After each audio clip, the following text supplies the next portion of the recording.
Las enseñanzas de Don Juan. Una forma yaqui de conocimiento. Carlos Castaneda. Introducción. Durante el verano de 1960, siendo estudiante de antropología en la Universidad de California, Los Ángeles, hice varios viajes al suroeste para recabar información sobre las plantas medicinales usadas por los indios de la zona. Los hechos que aquí describo empezaron durante uno de mis viajes. Esperaba yo un autobús Greyhound de un pueblo fronterizo, platicando con un amigo que había sido mi guía y ayudante en la investigación. De pronto se inclinó hacia mí y dijo que el hombre sentado junto a la ventana, un indio viejo de cabello blanco, sabía mucho de plantas, del peyote sobre todo. Pedí a mi amigo presentarme a ese hombre. Mi amigo lo saludó, luego se acercó a darle la mano. Después de que ambos hablaron un rato, mi amigo me hizo seña de unírmeles, pero inmediatamente me dejó solo con el viejo, sin molestarse siquiera en presentarnos. Él no se sintió incomodado en lo más mínimo.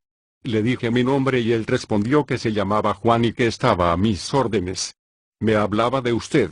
Nos dimos la mano por iniciativa mía y luego permanecimos un tiempo callados. No era un silencio tenso, sino una quietud natural y relajada por ambas partes. Aunque las arrugas de su rostro moreno y de su cuello revelaban su edad, me fijé en que su cuerpo era ágil y musculoso. Le dije que me interesaba obtener informes sobre plantas medicinales. Aunque de hecho mi ignorancia con respecto al peyote era casi total, me descubrí fingiendo saber mucho, e incluso insinuando que tal vez le conviniera platicar conmigo. Mientras yo parloteaba así, él asentía despacio y me miraba, pero sin decir nada.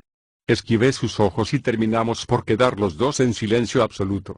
Finalmente, tras lo que pareció un tiempo muy largo, don Juan se levantó y miró por la ventana. Su autobús había llegado. Dijo adiós y salió de la terminal. Me molestaba haberle dicho tonterías, y que esos ojos notables hubieran visto mi juego. Al volver, mi amigo trató de consolarme por no haber logrado algo de don Juan. Explicó que el viejo era a menudo callado o evasivo, pero el efecto inquietante de ese primer encuentro no se disipó con facilidad. Me propuse averiguar dónde vivía don Juan, y más tarde lo visité varias veces. En cada visita intenté llevarlo a hablar del peyote, pero sin éxito. No obstante, nos hicimos muy buenos amigos, y mi investigación científica fue relegada, o al menos reencaminada por causas que se hallaban mundos aparte de mi intención original. El amigo que me presentó a don Juan explicó más tarde que el viejo no era originario de Arizona, donde nos conocimos, sino un indio yaqui de Sonora. Al principio vi a don Juan simplemente, como un hombre algo peculiar que sabía mucho sobre el peyote y que hablaba el español notablemente bien. Pero la gente con quien vivía lo consideraba dueño de algún saber secreto, lo creía brujo. Como se sabe, la palabra denota esencialmente a una persona que posee poderes extraordinarios, por lo general malignos. Después de todo un año de conocernos, don Juan fue franco conmigo. Un día me explicó que poseía ciertos conocimientos recibidos de un maestro, un benefactor como él lo llamaba, que lo había dirigido en una especie de aprendizaje. Don Juan, a su vez, me había escogido como aprendiz, pero me advirtió que yo debería comprometerme a fondo, y que el proceso era largo y arduo. Al describir a su maestro, don Juan usó la palabra diablero. Más tarde supe que ese es un término usado solo por los indios de Sonora. Denota a una persona malvada que practica la magia negra y puede transformarse en animal, en pájaro, perro, coyote o cualquier otra criatura. En una de mis visitas a Sonora tuve una experiencia peculiar que ilustraba el sentir de los indios hacia los diableros. Iba yo conduciendo un auto de noche, en compañía de dos amigos indios, cuando vi a un animal, al parecer un perro, cruzar la carretera. Uno de mis compañeros dijo que no era un perro, sino un coyote enorme. Disminuí la velocidad, y me acerqué a la cuneta para verlo bien. Permaneció unos cuantos segundos más al alcance de los faros y luego corrió a adentrarse en el chaparral. Era sin duda un coyote, pero del doble del tamaño ordinario. Hablando excitadamente, mis amigos convinieron en que era un animal muy fuera de lo común, y uno de ellos indicó que podía tratarse de un diablero. Decidí relatar aquella experiencia para interrogar a los indios de aquella zona sobre sus creencias en cuanto a la existencia de los diableros. Hablé con muchas personas, contando la anécdota y haciendo preguntas. Las 3 conversaciones siguientes indican sus creencias al respecto. ¿Crees que era un coyote, Choi? Pregunté a un joven después de que oyó la historia. ¿Quién sabe? Un perro, de seguro. Demasiado grande para coyote. ¿Crees que pudo ser un diablero? Esos son puros cuentos. Esas cosas no existen. ¿Por qué dices eso, Choi? La gente se imagina cosas. Te apuesto a que si hubieran cogido al animal habrían visto que era un perro. Una vez tenía yo que hacer un trabajo en otro pueblo, y me levanté antes del amanecer y ensillé un caballo. De ida, me encontré en el camino con una sombra oscura que parecía un animal enorme. Mi caballo se encabritó y me tiró de la silla. Yo también casi me muero del susto, pero resultó que la sombra era una mujer que iba caminando al pueblo. O sea, Choi, ¿que no crees que existan los diableros? Diableros. ¿Qué es un diablero? Dime qué es un diablero. No sé, Choi. Manuel iba conmigo esa noche y dijo que el coyote podría haber sido un diablero. ¿Tú no puedes decirme qué es un diablero? Dice que un diablero es un brujo que cambia de forma y toma la que quiere. Pero todo el mundo sabe que eso es puro cuento. Los viejos de aquí están llenos de historias sobre diableros. No las vas a hallar entre nosotros los más jóvenes. ¿Qué clase de animal piensa usted que fue, doña Luz? Pregunté a una mujer de edad madura. Eso solo Dios lo sabe, pero creo que no era un coyote. Hay cosas que parecen coyotes, pero no son. ¿Iba corriendo el coyote, o estaba comiendo? Estuvo inmóvil casi todo el tiempo, pero creo que cuando lo vi al principio estaba comiendo algo. ¿Está usted seguro de que no llevaba nada en el hocico? A lo mejor sí. Pero dígame, ¿tendría eso algo que ver? Sí, sí tendría. Si llevaba algo en el hocico, no era un coyote. ¿Qué era entonces? ¿Era un hombre o una mujer? ¿Cómo se llaman esas personas, doña Luz? No respondió. La interrogué un rato más, pero sin éxito. Finalmente dijo no saber. Le pregunté si aquellas personas se llamaban diableros, y respondió que diablero era uno de los nombres que se les daban. ¿Conoce usted a algún diablero? Pregunté. Conocí a una mujer, dijo. La mataron. Eso pasó cuando yo era niña. Dice que la mujer se convertía en perra. Y cierta noche una perra entró en la casa de un blanco a robar queso. El blanco la mató con una escopeta, y en el mismo instante en que la perra murió en la casa del blanco, la mujer murió en su choza. Sus parientes se juntaron y fueron al blanco a exigirle pago. El blanco les pagó buen dinero por haber matado a la mujer. ¿Cómo pudieron exigirle pago si solo mató un perro?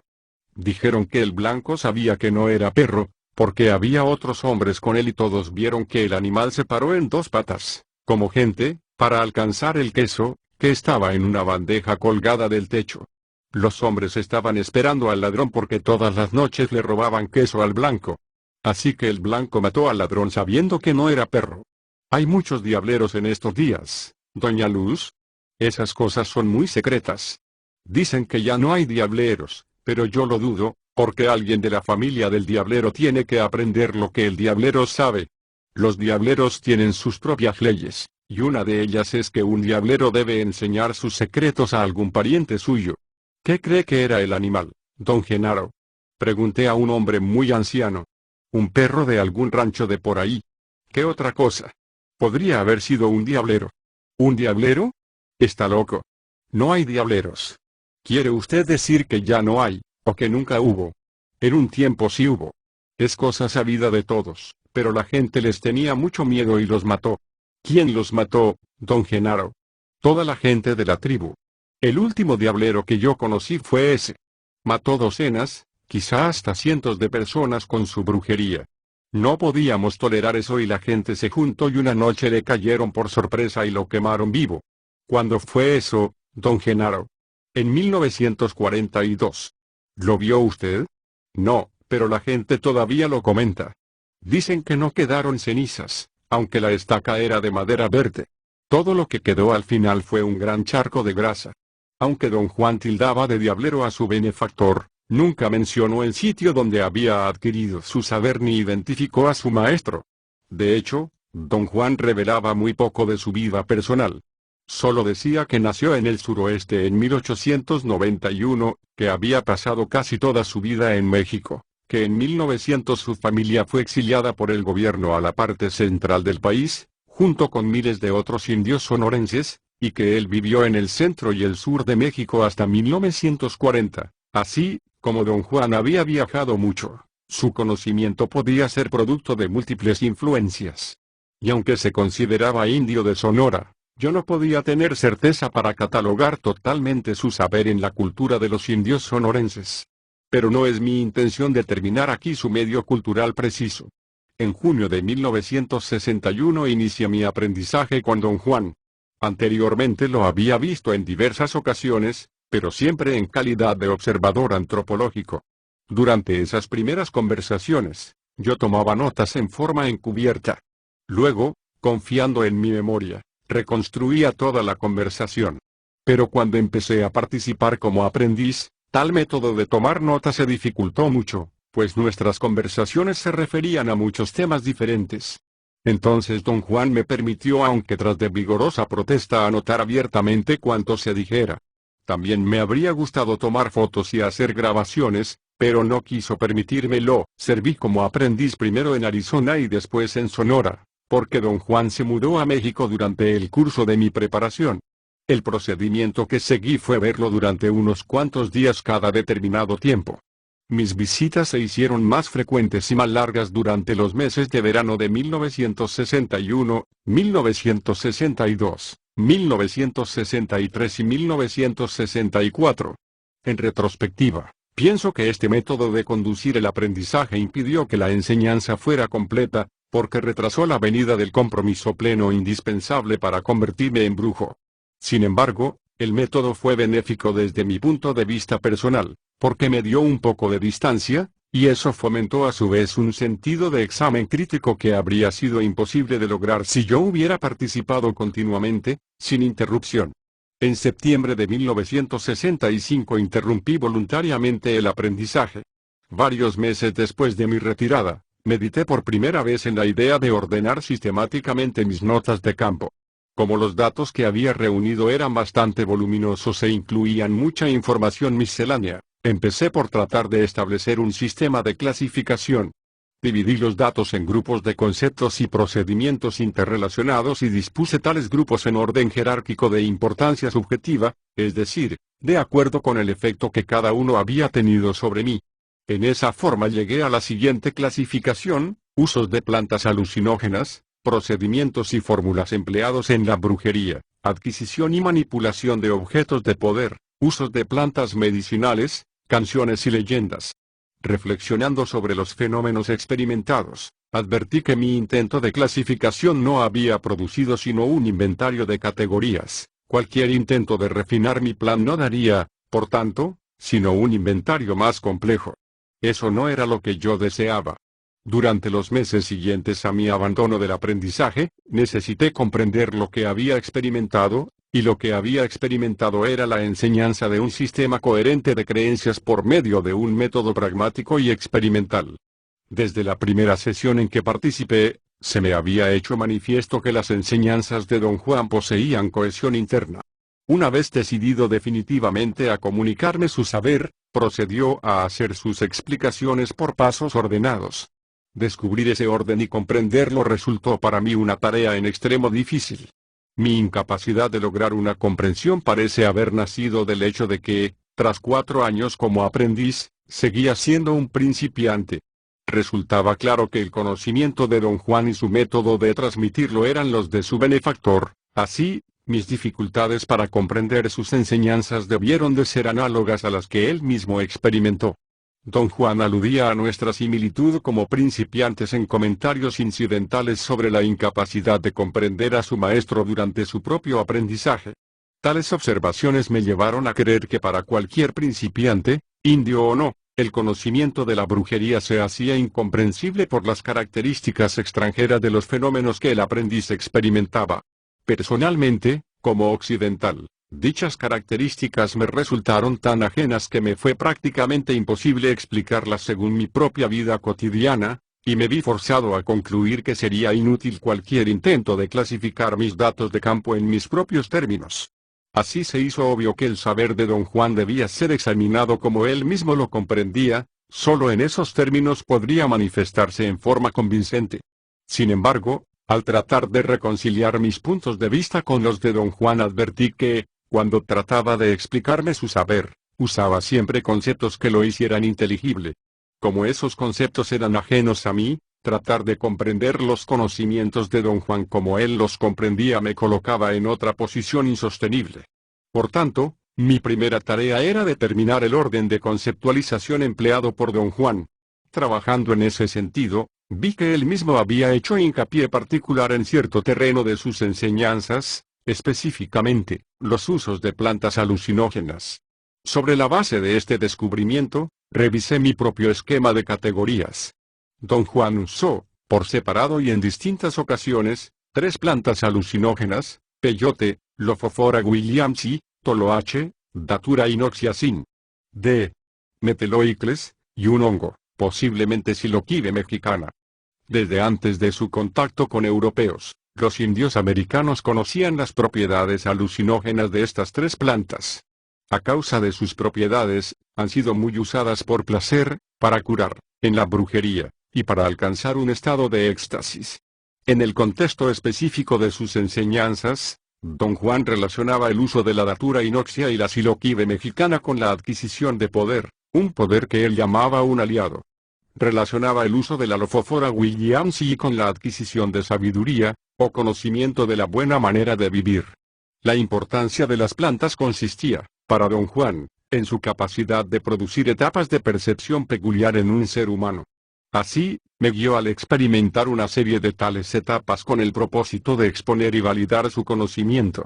Las he llamado estados de realidad no ordinaria, en el sentido de realidad inusitada contrapuesta a la realidad ordinaria de la vida cotidiana. La distinción se basa en el significado inherente a los estados de realidad no ordinaria. En el contexto del saber de don Juan se consideraban reales, aunque su realidad se diferenciaba de la realidad ordinaria. Don Juan consideraba los estados de realidad no ordinaria como única forma de aprendizaje pragmático y único medio de adquirir el poder. Daba la impresión de que otras partes de sus enseñanzas eran incidentales a la adquisición de poder. Este punto de vista permeaba la actitud de don Juan hacia todo lo que no estaba conectado directamente con los estados de realidad no ordinaria.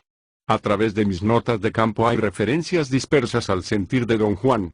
Por ejemplo, en una conversación insinuó que algunos objetos poseen en sí mismos cierta cantidad de poder.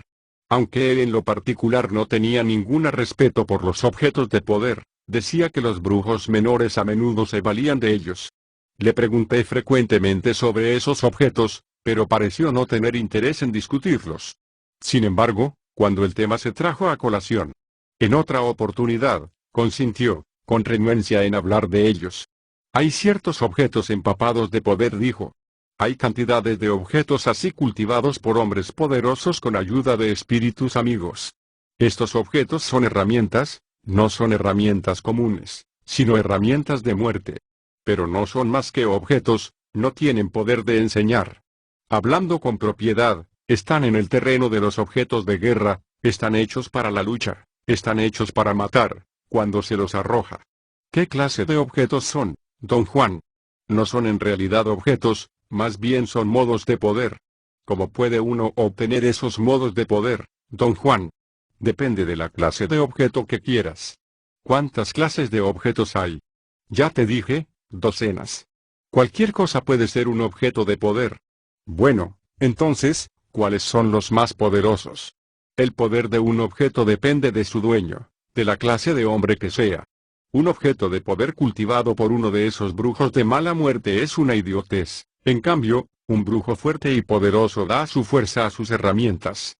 ¿Cuáles son entonces los objetos de poder más comunes? ¿Cuáles prefieren la mayoría de los brujos?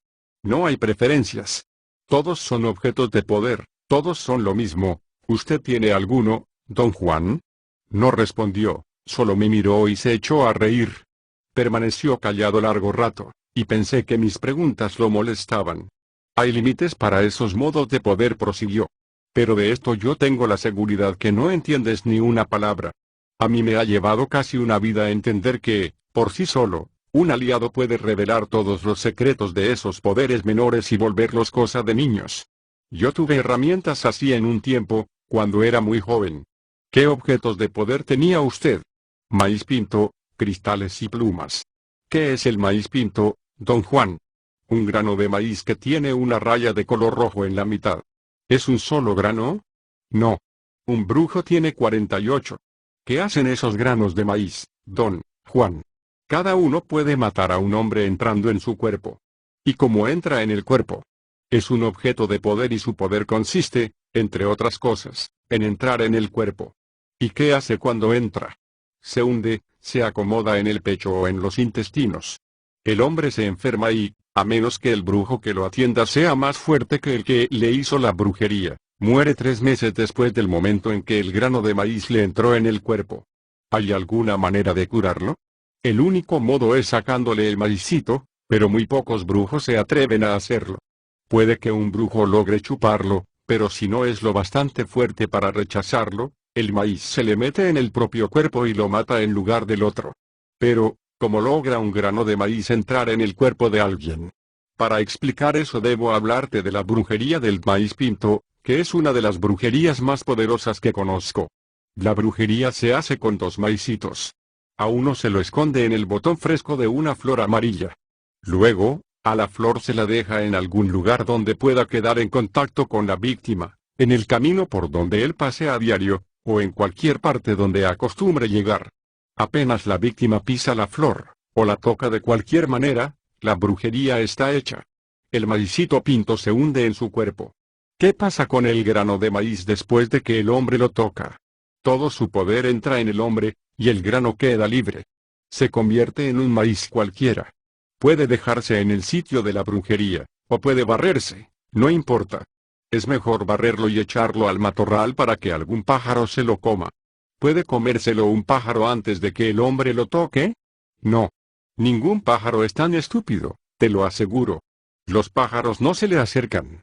Don Juan describió entonces un procedimiento muy complejo por medio del cual pueden obtenerse tales maíces de poder. Debes tener en cuenta que el maíz pinto es un simple instrumento, no un aliado, dijo. Cuando hayas hecho esa distinción no tendrás problema, pero si consideras que esas herramientas son supremas, serás un tonto. ¿Son los objetos de poder tan poderosos como un aliado? Pregunté. Don Juan rió desdeñoso antes de contestar. Parecía estar esforzándose por tenerme paciencia. El maíz pinto, los cristales y las plumas son simples juguetes en comparación con un aliado, dijo. Un hombre necesita objetos de poder solo cuando no tiene un aliado. Buscarlos es perder el tiempo, sobre todo para ti. Tú deberías tratar de ganarte un aliado. Cuando lo logres comprenderás lo que te estoy diciendo ahora. Los objetos de poder son como juego de niños. No me entienda mal, don Juan, protesté. Por supuesto que quiero tener un aliado, pero también quiero saber todo lo que pueda acerca de los objetos de poder. Usted mismo ha dicho que saber es poder, ¿no? Dijo categórico. El poder depende de la clase de saber que se tenga. ¿De qué sirve saber cosas que no valen la pena? En el sistema de creencias de don Juan, la adquisición de un aliado significaba exclusivamente la explotación de los estados de realidad no ordinaria que produjo en mí usando plantas alucinógenas. Creía que enfocando dichos estados y omitiendo otros aspectos del saber que él impartía, yo llegaría a una visión coherente de los fenómenos experimentados. Por tanto, he dividido este libro en 2 partes. En la primera, presento selecciones de mis notas de campo, relativas a los estados de realidad no ordinaria que atravesé durante el aprendizaje. Como he ordenado mis notas de acuerdo con la continuidad del relato, no siempre tienen una secuencia cronológica exacta. Nunca describí por escrito un estado de realidad no ordinaria hasta varios días después de haberlo experimentado, cuando ya podía tratarlo con calma y objetividad. En cambio, mis conversaciones con don Juan fueron anotadas conforme ocurrían, inmediatamente después de cada estado de realidad no ordinaria. Por ello, mis informes de estas conversaciones tienen a veces fecha anterior a la descripción completa de una experiencia. Mis notas de campo revelan la versión subjetiva de lo que yo percibía al atravesar la experiencia. Esa versión se presenta aquí tal como la narraba a don Juan, quien exigía una reminiscencia completa y fiel de cada detalle y un recuento en pleno de cada experiencia. Al anotar dichas experiencias, añadí detalles incidentales, en un intento por recuperar el ámbito total de cada estado de realidad no ordinaria. Quería describir en la forma más completa posible el efecto emotivo que había experimentado. Mis notas de campo manifiestan asimismo el contenido del sistema de creencias de Don Juan. He condensado largas páginas de preguntas y respuestas entre Don Juan y yo, con el fin de no reproducir la repetitividad propia de toda conversación. Pero como también quiero reflejar con exactitud el tono general de nuestras conversaciones, he quitado únicamente el diálogo que no aportó nada a mi comprensión de los conocimientos que Don Juan me impartía. La información que él me daba era siempre esporádica, y por cada arranque de parte suya había horas de sondeo por la mía. Sin embargo, en muchas ocasiones expuso libremente sus conocimientos. En la segunda parte de este libro, presento un análisis estructural sacado exclusivamente de los datos ofrecidos en la primera parte. A través de mi análisis intento cimentar los siguientes argumentos. 1. Don Juan presentaba sus enseñanzas como un sistema de pensamiento lógico. 2. El sistema solo tenía sentido examinado a la luz de sus propias unidades estructurales. Y 3. El sistema estaba planeado para guiar al aprendiz a un nivel de conceptualización que explicaba el orden de los fenómenos que había experimentado el mismo aprendiz.